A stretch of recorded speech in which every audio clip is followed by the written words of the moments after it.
Merhaba arkadaşlar, kanalıma hoş geldiniz. Bugünkü videomda sizlerle Tayvan hakkında olacak. Tayvan hakkında genel bilgi vereceğim. Ayrıca Tayvan'a seyahat ettiğiniz zaman bilmeniz gereken noktalar hakkında olacak.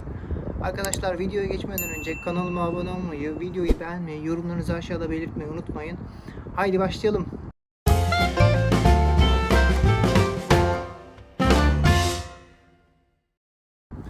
Arkadaşlar Tayvan hakkında öncelikle genel bilgi vermek istiyorum. Tayvan 2 defa gittim. Tayvan Çin'in güneydoğusunda yer alan ada ülkesi. Hepinizde bildiği gibi aslında Çin'in bir parçası. Genelde Çince konuşuluyor. Çince'de normalde 2 tane Çince var. Birisi basitleştirilmiş Çince, diğeri ise geleneksel Çince. Biz Çin'de geleneksel Çince değil, basitleştirilmiş Çince'yi konuşuyoruz. Tayvan'da ise geleneksel Çince konuşuluyor. O yüzden buraya gittiğiniz zaman eski Çin'e gitmiş gibi bir izlenim yaratıyor aslında. Zamanında Demokrat Parti'nin, Çin Demokrat Partisi'nin üyeleri Mao Zedong'un Komünist Parti rejimini kazanmasıyla ülkedeki demokrat güçlerin Tayvan adasına kaçmasıyla burada yeni ülke kurmuştu. Aslında şu an Çin'deki arkadaşlar, Çin'deki insanlar Tayvan'ın hala Çin'in bir parçası olduğunu söylüyorlar. Fakat bazı ülkeler Tayvan'ın bağımsızlığını tanırken bazıları tanımıyor. Bu yüzden karışık bir durum var ortada. Fakat arkadaşlar eğer Tayvan'a aktarma yapıyorsanız veya transit geldiyseniz yarım günlük dışarı çıkıp gezebiliyorsunuz. Böyle bir bedava turlar var. Oradaki aşağıda size vereceğim linkten servis merkezlerine giderek bilgi alarak bu turlara katılabilirsiniz. Tamamen ücretsiz. Gidip şehir içinde gezebiliyorsunuz veya uzun bir aktarma süreniz var, dışarı çıkıp gezme fırsatınız oluyor. Geçelim vizeye. Arkadaşlar Tayvan Türkiye'den vize istemiyor. Kapıda vize uygulaması veya e-vize uygulamasıyla alabiliyorsunuz. Normalde e-vize bazı ülkelere ücretliyken Türkiye ücretsiz. O yüzden herhangi bir ücret ödemenize gerek yok. Ben Tayvan'a indiğim zaman Taipei Havalimanı'nda orada vize merkezine gidip kapıda vize almıştım. Direkt vizeyi pasaportunuzun sayfasına yapıştırıyorlar. Eğer daha garanti olsun diye düşünüyorsanız size vereceğim aşağıdaki linkten e-vize başvurusunu yaparak direkt vizenizi alabilirsiniz. Bu şekilde kafanız daha rahat gidersiniz. Geçelim diğer bir konu ise uçak bileti. Arkadaşlar Türkiye'den Tayvan'a uygun uçak bileti bulmak mümkün. Bunun için çok önceden rezervasyon yapmanız lazım ve hava yollarını, web sitelerini takip etmeniz gerekiyor.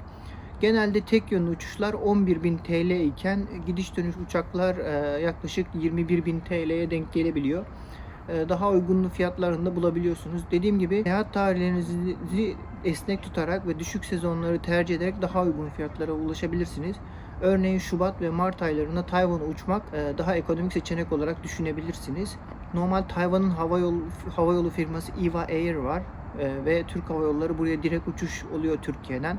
Veya daha avantajlı, daha uygun biletler arıyorsanız Körfez Hava Yolları olan Emirates, Katar veya Abu Dhabi'nin hava yolları gibi bunlara da bakarak daha uyguna fiyat aktarmalı olarak daha uyguna gelebilirsiniz. Geçelim bütçeye. Arkadaşlar Tayvan'a geliyorsanız, eğer bütçeniz ekonomik bir bütçeyle geliyorsanız günlük 50-60 dolar kadar bir paranız lazım olacaktır. Tahminim 10 günlük, 7 günlük, 10 günlük bir seyahat size yeterli olacaktır. Yani 7 çarpı 50, 7 çarpı 60 veya 10 çarpı 60 gibi düşünebilirsiniz.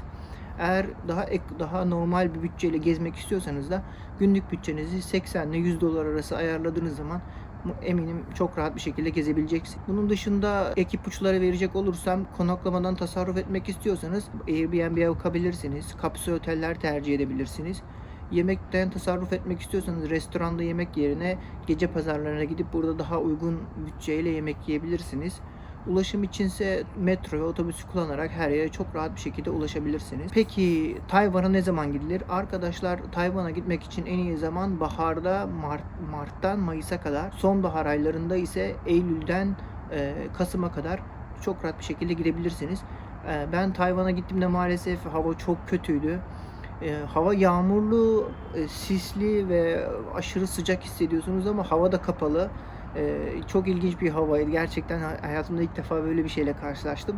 O yüzden size tavsiyem, gidecekseniz bu tarihler arasında gitmeniz. Özellikle Mart ayı bence güzel bir tarih gitmek için. Haziran'dan Ağustos'a kadar gitmemenizi tavsiye ederim.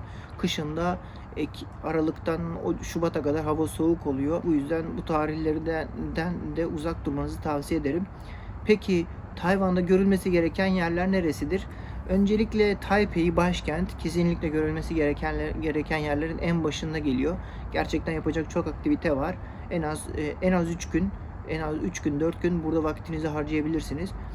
Bir sonrakisi ise arkadaşlar ben kuzeyden güneye anlatıyorum. En kuzeyde Taipei yer alıyor.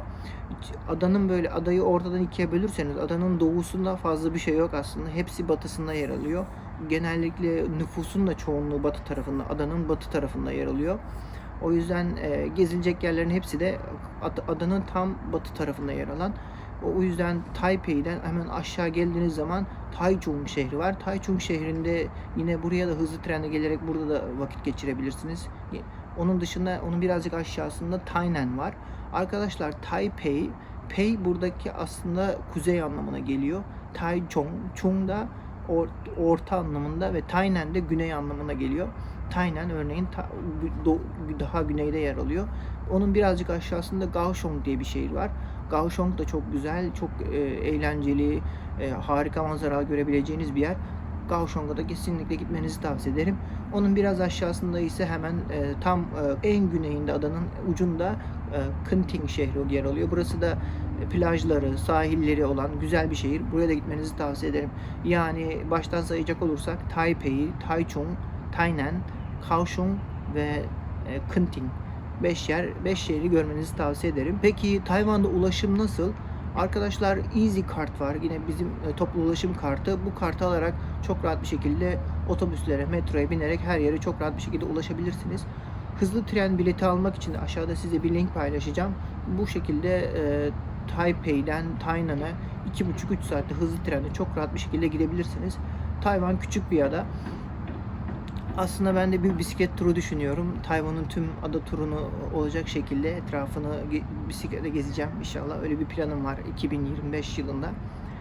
Peki otobüsle gezebilir miyim? Evet, otobüs bileti de yine one2go.com diye bir site var. Aslında Güneydoğu Asya ülkelerinde, Asya'da çok ünlü bir site. Buradan çok rahat bir şekilde otobüs bileti alarak otobüsünüze binerek otobüste de seyahat edebilirsiniz. Otobüste seyahat etmek daha uyguna gelebiliyor. Vakit açısından birazcık daha uzun sürüyor hızlı trene göre. Fakat daha ekonomik seçenek olarak düşünebilirsiniz. Otobüs bileti aldığınız zaman arkadaşlar hangi duraktan bineceğinizi gösterene kadar bilette yazıyor. O yüzden bileti aldığınız zaman, online aldığınız zaman mutlaka yarım saat önceden otobüse bineceğiniz yere gidin. Yoksa otobüsü bulmak bazen zor olabiliyor. Buna dikkat etmenizi tavsiye ederim. Peki Tayvan'da yeme içme. Arkadaşlar Tayvan'da yeme içme gerçekten çok geniş bir konu. Burada insanlar gerçekten özellikle gece pazarları çok ünlü Tayvan'ın. Gece pazarlarında harika değişik yemekler var. Farklı lezzetler var. Denemenizi tavsiye ederim. Hani her şeyi gördüm açıkçası orada ben neler yeniliyor. Çok farklı şeyler var. Fakat burada dikkat etmenizi tavsiye ederim. Bazı YouTuber arkadaşları gördüm. Buna çok dikkat etmemişler. Örneğin yemek yiyeceksiniz. Yemek yapılan ocak temiz mi? Yapan kişi nasıl yapıyor? Kural yani yemek temiz mi değil mi? Ona dikkat etmenizi tavsiye ederim. Aksi takdirde zehirlenme gerçekleşebiliyor. Yemek zehirlenmesi olabiliyor. O yüzden yediğiniz yere çok dikkat etmenizi tavsiye ederim. Özellikle tavuk ve tavuktan kaçınmanızı tavsiye ederim. Tavuk, balık gibi bazı ürünler çok taze tüketilmesi gerekiyor. Taze tüketilmediği zaman zehirlenmeye sebep olabiliyor. Bu da sizin seyahatinizde başınıza bir problem açabilir. O yüzden tavsiyem size yemek yiyeceğiniz yer, yani yemek yiyeceğiniz gece pazarındaki yerin temiz mi değil mi bir önceden bir göz gezdirmenizi tavsiye ederim. Onun dışında tavsiye ettiğim yine yenilecek o kadar, içilecek o kadar içecekler var. Böyle değişik egzotik meyveler var. Bunların hepsini deneyebilirsiniz. Tayvanlıların nasıl kahvaltı ettiğini görebilirsiniz. Onlar ne tür yemekler yiyor. Onlar gibi sabah bir restoranlar var. Onlara gidebilirsiniz. Gerçekten güzel. Peki yapılacak şeyler nelerdir Tayvan'da? Arkadaşlar Tayvan'da çok fazla bubble tea yani bu nai çay diye geçiyor. Yani sütlü çay denilen bir çay var. Aslında sütlü çay da denilebilir. Bubble tea de geçiyor. İçinde bubble'lar oluyor ufak ufak. Bunu denemenizi tavsiye ederim. Çok fazla dükkan var. Herkesin elinde böyle küçük bir poşette göreceksiniz zaten. Bu çok popüler orada. Gittiğiniz zaman denemenizi tavsiye ederim. Çok farklı dükkanlar var. Hepsinden tek tek deneyebilirsiniz. Onun dışında onsen'e gidebilirsiniz. Japonya'da onsen fiyatları pahalı, Tayvan'da daha uygun oluyordu. Ben onun için Tayvan'da gitmiştim. Onsen aslında Japon tarzı hamam diyebiliriz. Gittiğiniz zaman bunu da farklı bir tecrübe, gidip görmenizi tavsiye ederim. Erkekler ayrı, kadınlar ayrı oluyor. Çok uygun fiyatlı olanlar var. Daha lüks ve daha iyi, temiz olanları, daha hijyenik olanları var. Bütçenize göre siz de bakabilirsiniz. Onun dışında night market'ten bahsetmiştim. Çok farklı yerlerde night market kuruluyor. Buralara da gitmenizi tavsiye ederim. Tayvanlılar genelde akşamları evde yemek yemiyorlar. Herkes akşam vakti işten sonra gece marketlerine gidip burada yemeğini yiyip öğle evine geçiyorlar. O yüzden bu gece marketi bir uzak doğu aslında bir kültür. Tayland'da da böyle aynı şekilde. Onun dışında biliyorsunuz elektronik eşyada Tayvan dünyada üreten bir ülkelerin başında geliyor. Çipleri olsun, ekran kartları olsun, bilgisayar, bu tarz malzemeler, elektronik eşyada adamlar gerçekten çok iyi bir seviyede üretim konusunda. O yüzden buraya gittiğiniz zaman elektronik alışveriş de yapabilirsiniz. Ne diyeyim, yani telefon bakabilirsiniz, kamera, bilgisayar aparatları, aksesuarlar. Ayrıca burada Uzak Doğu'da düzenlenen elektronik fuarları oluyor ünlü her sene. Bu fuar da çok ünlü. Teknolojinin aslında üretim yerlerinden birisi diyebiliriz. Onun dışında arkadaşlar benim kesinlikle tavsiye ettiğim Taipei'de çok fazla ve Tayvan'ın genelinde çok fazla tapınak var. Bu tapınaklar normal Budist tapınaklarından birazcık daha farklı. Daha böyle gösterişli, işte ejderhalar, seramikten yapılmış çatıları. Arkadaşlar bu tapınaklara gitmenizi tavsiye ederim. Özellikle seremoni saatleri gerçekten ilginç, böyle mistik bir hava oluşuyor. Tapınaklarda gidip vakit geçirmenizi tavsiye ederim. Böyle taş gibi bir şey atıyorlar, şöyle yuvarlak, işte dilek çekme tarzı böyle acayip ilginç şeyler var. Yani gidip tecrübe etmenizi tavsiye ederim. Umarım memnun kalırsınız. Arkadaşlar videoyu buraya kadar izlediğiniz için teşekkür ederim. Videoyu beğenmeyi, yorumlarınızı aşağıda belirtmeyi unutmayın. Eğer sorularınız varsa aşağıda belirtin. Bir sonraki videomda size Taipei ve diğer şehirler hakkında daha açıklayıcı, daha detaylı bir video hazırlayacağım. Görüşmek üzere. Şimdiden iyi yolculuklar.